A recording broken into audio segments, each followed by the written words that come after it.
The Galactic Concord had a word for humanity's warships. Kethera. It translated, roughly, as things that should not move that fast. Ambassador Voslerian of the Thellery people had reviewed the sensor logs 17 times since the Battle of Crescent Reach. 17 times she had watched the human carrier group drop out of fold space directly inside an enemy formation, a maneuver every physicist in the Concord had declared mathematically suicidal. And 17 times she had felt the same cold sensation crawl across her secondary nerve cluster. The humans called it fighting from inside their decision loop. The Thellery called it something that didn't have a polite translation. She had raised the matter with Admiral Carla Mwangi once, after the third engagement in the Hellion Corridor. They were standing in the carrier's observation bay, watching the repair drones patch a hole in the hull of the cruiser Indomitable, a hole that had been made by a Krath energy lance that should, by any reasonable calculation, have vaporized the ship entirely. Your pilots, Voslerian said carefully. The ones who performed the fold insertion maneuver. Are they aware of the physics involved?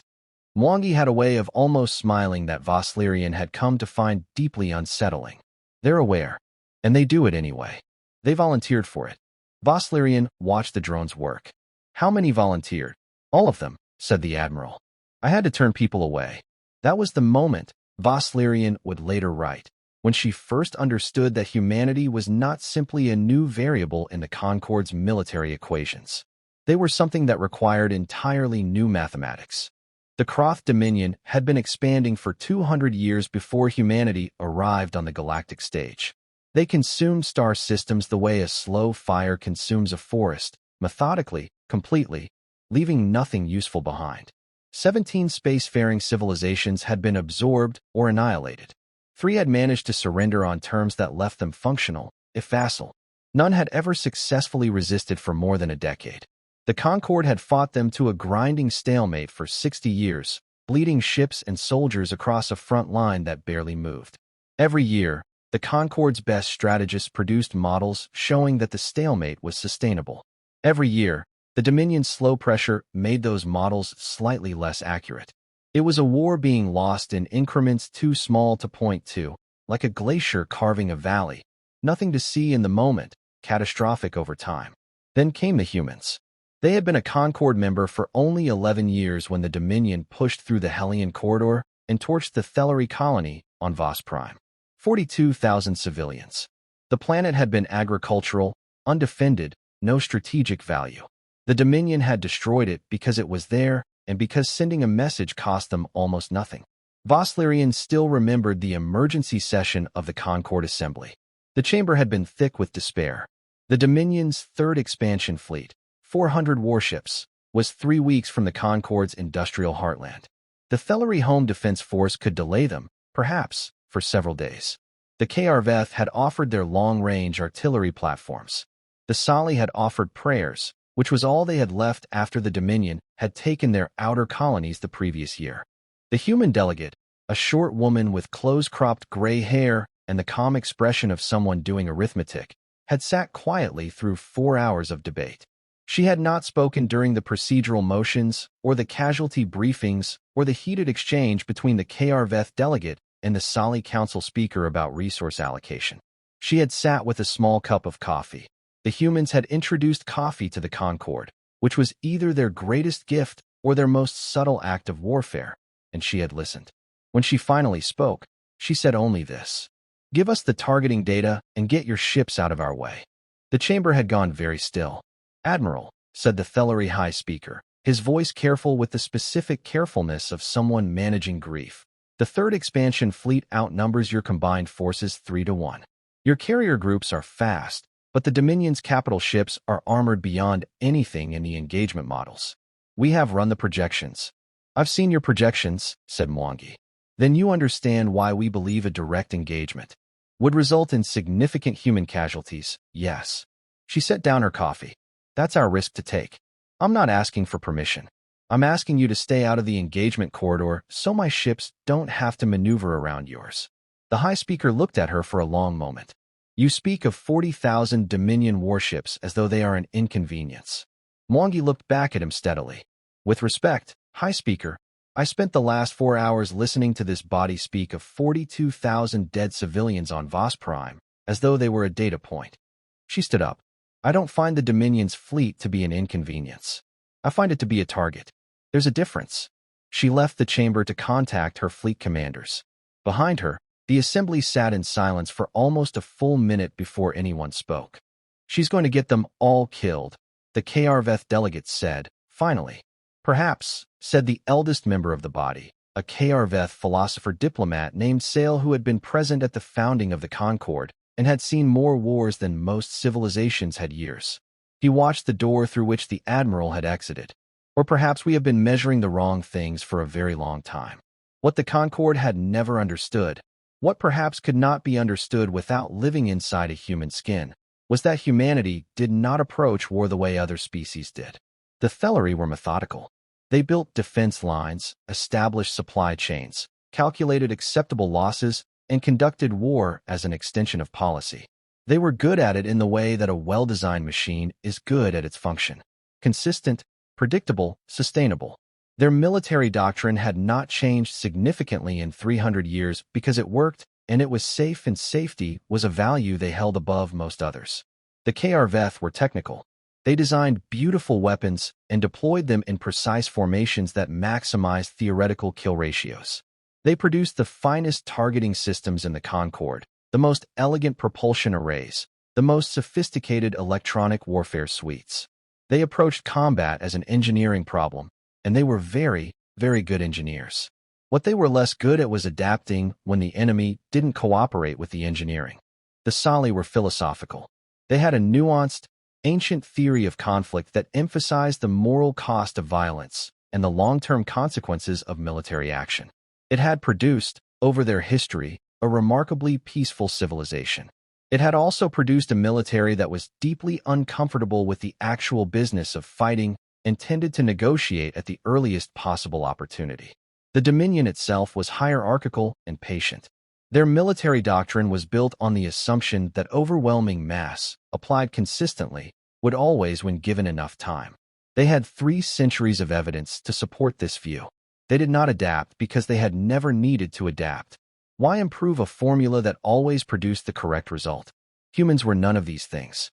Or rather, humans were all of these things and none of them, in shifting combinations that changed with circumstance, because humanity had spent 10,000 years fighting itself and had developed, in the process, a kind of institutional memory of war that was broader and deeper and stranger than anything else in the Concord. They had fought wars of attrition and wars of maneuver. They had fought with weapons and without them, with vast armies and with single individuals, in the air and underwater and in the vacuum of space. They had invented war and reinvented it again every time some clever mind figured out that the old rules could be broken. They had suffered catastrophic defeats and recovered from them, and turned the lessons of those defeats into doctrine, and turned that doctrine into the next generation of victory. They had experienced, within their own recorded history, nearly every form of organized violence that could exist between beings with intelligence and technology. The result was a species that, when faced with a military problem, instinctively reached not for the single best solution, but for the solution that fit, the approach that matched the specific shape of this specific problem in these specific conditions. The Dominion had a formula. It was an excellent formula. It had never encountered a thinking opponent that kept changing the question. What humans were, as the Dominion's 3rd expansion fleet discovered over the 6 days that followed, was angry. It was not a hot anger. It was not screaming or recklessness or the kind of fury that makes soldiers careless. It was something colder and more terrible, a focused, professional fury that had been refined over 10,000 years of human beings finding new and creative ways to destroy each other, and then had been turned, with great deliberateness, outward. It was the anger of a species that had finally, after all that time, decided that enough was enough. Voss Prime had 42,000 dead. The Dominion was about to understand what that meant. Mwangi's fleet hit the Dominion vanguard at 0300 hours, Galactic Standard, from a vector that should have been impossible. The Dominion formation had positioned itself to cover all standard approach corridors. They had left no opening because, according to their models, no opening was needed. The fold-space mathematics in the region were too unstable for precision emergence. The humans had spent 3 days calculating how to use that instability rather than avoid it. 12 human cruisers emerged from fold space in the center of the Dominion's forward screening force like bullets fired from inside a room. The kinetic shock of fold emergence alone disabled 3 Dominion destroyers. What followed lasted 9 minutes and resulted in the destruction or capture of 31 enemy vessels before the human ships micro-jumped out again, leaving the Dominion formation trying to process what had just happened. By the time the Dominion Fleet Master had reorganized his formation and identified the most likely vectors for a follow-up attack, the humans were hitting his supply train 17 light minutes astern. This was the central human insight that the Dominion, and, to be fair, most of the Concord, had not grasped. You do not fight the enemy's strength. You make the enemy's strength irrelevant. 400 warships with more firepower than any force the Concord had fielded in a decade meant nothing if those ships were perpetually pointed in the wrong direction, burning fuel chasing an opponent who was never where you thought they were. The humans called this doctrine shape and strike. Voslerian, reading the after-action reports months later, thought a better name might have been make them panic and then make them pay for it. On the second day, the Dominion committed their reserve formations to corner the human carrier group near the Crescent asteroid belt. It was a textbook encirclement maneuver, the kind that had ended 17 civilizations' independence. The trap was clean and the math was overwhelming. The human carrier group flew into the belt. The Dominion followed. The humans, it emerged, had spent the day before mining it. On the third day, the Dominion Fleet Master received a communication from the Dominion High Command asking for a status report. He sent one. He did not include the casualty figures in the first transmission because the numbers seemed wrong. He had them recalculated. They were not wrong. He sent a second transmission. On the fourth day, he received orders to engage decisively and end the matter. He was not given additional ships, because the High Command believed that the existing force ratio made such provision unnecessary. He was beginning to disagree. On the fifth day, the Dominion fleet's fuel situation became critical. This was not an accident. The human operations had targeted every fuel tender and resupply ship in the fleet train with what Voslerian later learned was called logistical interdiction, a term that translated, in practice, to "we will starve your ships of everything they need to function, and we will do it first, before you realize it is happening, because a fleet that cannot move or fire is not a fleet." The fuel ships were not dramatic targets. They were not defended heavily. They were not the kind of thing that featured in the Dominion's models of decisive engagement. They were also what allowed the fleet to exist. On the morning of Day 6, Admiral Mwangi opened a hailing frequency to the Dominion command vessel. "Fleet Master Vrathon call," she said. "You have approximately 4 hours of fuel capacity remaining across your formation. Your repair ships are destroyed or disabled. Your supply chain has been eliminated back to the Hellion transit point. Your reserve formations are currently engaged on approach vectors that didn't exist in your operational planning 6 days ago. You have lost, by my count, 147 ships. I have lost 4. She paused, not for drama, but the way a surgeon pauses between steps. "I'm offering you the opportunity to surrender your fleet intact. Your crews will be treated as prisoners of war under Concord conventions. You have 10 minutes to decide." The silence on the channel stretched for a long time. When Fleet Master Vrathon Call finally spoke, he asked her one question. "What are you?" Mwangi considered this for a moment. It was, Voslerian later thought, a genuine question, not a rhetorical one. The Fleet Master was a being who had spent 2 centuries in the Dominion's service, fighting and winning against every civilization that had opposed them. He had done everything correctly. He had followed proven doctrine with precision and skill. He was simply trying to understand how this had happened. "We're the ones who showed up," she said. He surrendered 8 minutes later. The war didn't end at Crescent Reach. Wars, as humans had long understood and other species were still learning, rarely end cleanly. There were 3 more years of grinding campaigns before the Dominion's expansion finally collapsed. 3 years in which human forces fought at the tip of every critical engagement, while Concord allies rebuilt their strength and their confidence. The Dominion was large and old, and it did not die quickly, but it died. The LAST Dominion High Commander surrendered aboard a Concord vessel at a ceremony attended by representatives of every species the Dominion had ever wronged. It took 4 hours just to read the list of names. Voslerian spent much of that war attached to the Human 7th Strategic Group as a Concord liaison. It had been her assignment initially for 2 months. She renewed it, then renewed it again. By the end, she had been with them for 2.5 years, and she had still not entirely figured out what she was looking at. She watched human soldiers play games of chance between engagements, cards, dice, elaborate betting pools on everything from battle outcomes to what the mess hall would serve for dinner.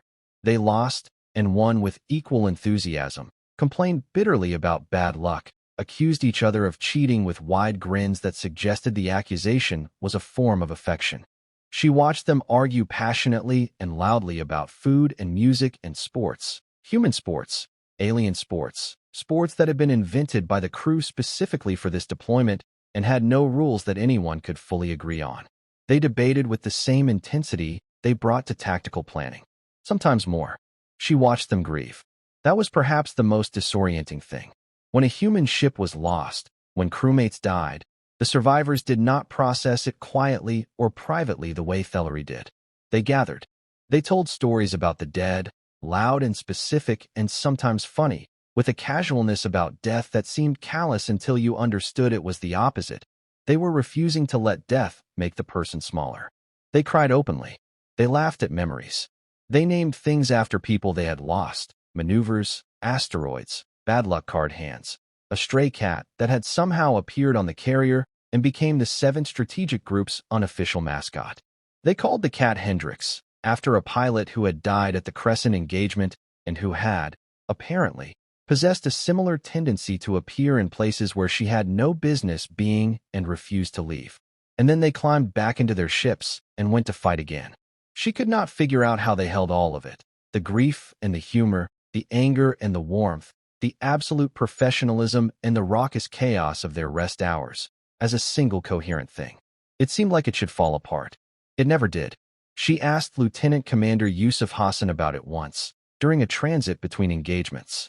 He was the 7th Group's intelligence officer, patient and precise, and one of the few humans who seemed interested in explaining his species to her rather than simply being confused that explanation was necessary. "I think," he said, "it's because we know it doesn't last. Any of it. We're short-lived, compared to your people. Most of us know, somewhere in the back of our minds, that the window is limited. So we don't save things for later. We feel them now, as big as they actually are, and then we keep going." He considered, maybe that's also why we're the way we are in a fight. We don't have the luxury of playing a very long game. Other species fight to preserve the future, Voslerian said slowly. Humans fight for right now, he agreed. For the people next to us. For the person we were yesterday and the person we want to be tomorrow. He shrugged, with that characteristic human gesture that meant almost nothing and somehow conveyed everything. It's not more noble. It's just different. She thought about that for a long time. She also thought about Sergeant Kowalski.